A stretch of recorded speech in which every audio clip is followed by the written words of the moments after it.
আকাশবাণী খবর পড়ছি চঞ্চল ভট্টাচার্য। প্রথমে বিশেষ বিশেষ খবর।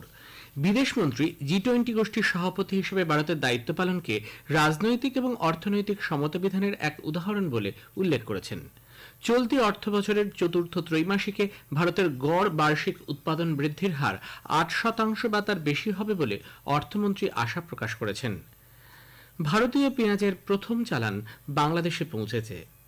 কালবৈশাখী ঝড়ে পশ্চিমবঙ্গের জলপাইগুড়িতে অন্তত 5 জনের মৃত্যু হয়েছে, আহত শতাধিক। আইপিএল এর ম্যাচে দিল্লি ক্যাপিটালস 20 রানে চেন্নাই সুপার কিংসকে হারিয়ে দিয়েছে। আসছে বিস্তারিত খবরে। বিদেশমন্ত্রী এস জয়শঙ্কর জি-20 গোষ্ঠীর সভাপতি হিসেবে ভারতের দায়িত্ব পালনকে রাজনৈতিক এবং অর্থনৈতিক সমতাবিধানের এক উদাহরণ বলে উল্লেখ করেন।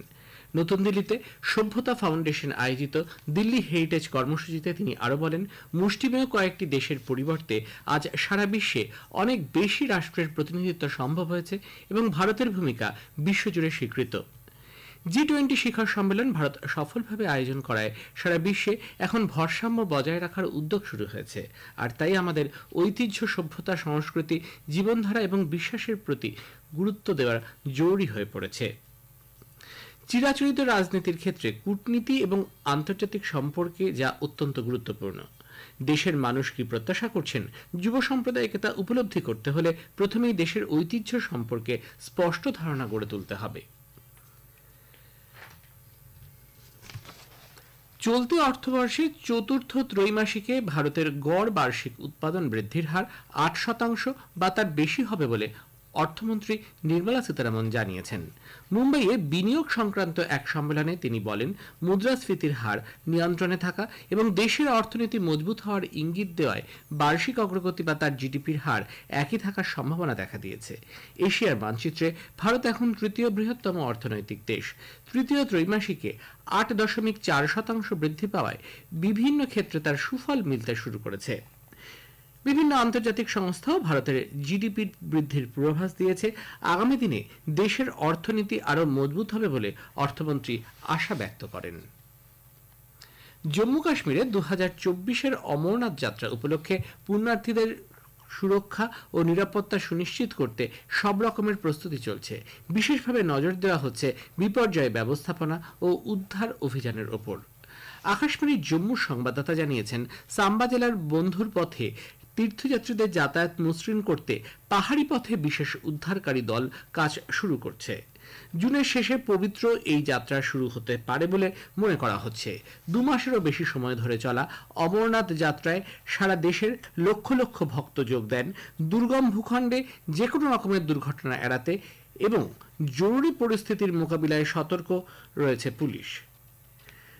এনডিআরএফ এবং আধা সামরিক বাহিনী সহ অন্যান্য পার্বত্য অঞ্চলের বিশেষ বাহিনীগুলিকে প্রশিক্ষণ দেওয়া হচ্ছে। এর মধ্যে রয়েছে ভূমিধস, বন্যা, অগ্নিকাণ্ড এবং সড়ক দুর্ঘটনার ক্ষেত্রে উদ্ধার অভিযান সহ বিপর্যয় ব্যবস্থাপনার মোকাবিলার দক্ষতা বৃদ্ধি। ভারতীয় পেঁয়াজের প্রথম চালান বাংলাদেশে পৌঁছেছে। এরপর তা বাংলাদেশি মুদ্রায় 40 টাকা কেজি দরে খুচরো বাজারে বিক্রি করা হবে। বাংলাদেশের বাণিজ্য দপ্তরের প্রতিমন্ত্রী আসানুল ইসলাম টিটু বলেন, 50,000 মেট্রিক টন এর মধ্যে প্রথম চালানে 1,650 মেট্রিক টন রেলের মাধ্যমে আনা হয়েছে। আগামী দুদিনে ওই পেঁয়াজ নির্দিষ্ট ডিলারদের মাধ্যমে ঢাকা এবং চট্টগ্রামে বিক্রি করা হবে। ঢাকায় বাণিজ্য মন্ত্রকে আজ অত্যাবশ্যকীয় পণ্য সামগ্রীর মূল্য নিয়ন্ত্রণ টাস্ক ফোর্স কমিটির বৈঠক বসে। বাংলাদেশ সংবাদ সংস্থা বাণিজ্য প্রতিমন্ত্রীকে উদ্ধৃত করে জানিয়েছে, বর্তমানে ভারত থেকে চিনি আমদানি করার কোনো প্রয়োজন নেই, কারণ স্থানীয় বাজারে চিনির যথেষ্টই সরবরাহ রয়েছে। বরিষ্ঠ বিজেপি নেতা এবং প্রধানমন্ত্রী নরেন্দ্র মোদী উত্তরপ্রদেশের মেরঠ থেকে আসন্ন লোকসভা নির্বাচনের প্রচার অভিযান শুরু করেন। তার ভাষণে শ্রী মোদী বলেন, এবারের নির্বাচন শুধুমাত্র একটি সরকার গঠনের জন্য নয়, বরং ভারতকে উন্নত এবং বিশ্বের মধ্যে তৃতীয় বৃহত্তম অর্থনৈতিক শক্তি হিসেবে গড়ে তোলার নির্বাচন। ভারত যখন অর্থনৈতিক দিক দিয়ে বিশ্বে একাদশ স্থানে ছিল, তখন দারিদ্র্যের হার দ্রুত বেড়ে চলছিল। পঞ্চম বৃহত্তম অর্থনৈতিক শক্তিতে পরিণত হওয়ার পর 25 কোটির বেশি মানুষ দারিদ্র্য সীমা থেকে বেরিয়ে এসেছেন। তৃতীয় বৃহত্তম অর্থনৈতিক শক্তিতে পরিণত হলে দারিদ্র্য দূর হবে, মধ্যবিত্ত শ্রেণী ভারতের উন্নয়নের জন্য প্রয়োজনীয় শক্তি যোগাবে। শ্রী মোদী বলেন, পরিকাঠামো ক্ষেত্রে ভারত প্রচুর পরিমাণে বিনিয়োগ বৃদ্ধি করেছে, ফলে প্রতিটি ক্ষেত্রে দেশের যুব সম্প্রদায়ের সামনে কর্মসংস্থানের সুযোগ সৃষ্টি হয়েছে। সারা বিশ্বে ভারতের বিশ্বাসযোগ্যতা এক নতুন মাত্রায় পৌঁছেছে। প্রধানমন্ত্রী বলেন, ভারতকে দুর্নীতি মুক্ত করার লড়াইয়ে তিনি নেমেছেন, তাই বড় বড় দুর্নীতিগ্রস্ত মানুষ আজ জেলে। গত 10 বছরে অনেক কিছুই অসম্ভব ভাবত দেশের মানুষ, কিন্তু তিনি সেসবকে সম্ভব করে দেখিয়েছেন। এই প্রসঙ্গে অযোধ্যায় রাম মন্দির নির্মাণ, এক পদ এক পেনশন, 3 তালাকের বিরুদ্ধে কঠিন লড়াই এবং লোকসভা ও বিধানসভায় মহিলাদের জন্য 33% আসন সংরক্ষণের কথা তিনি উল্লেখ করেন।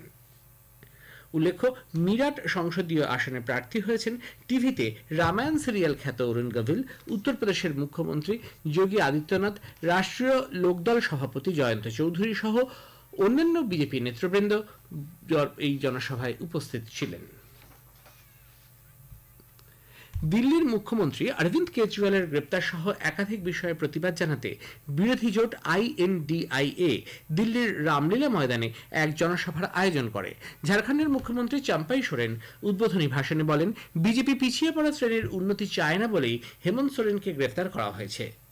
অরবিন্দ কেজরিওয়ালের স্ত্রী সুনিতা বলেন, বেশি দিন অরবিন্দকে জেলে আটকা রাখা যাবে না।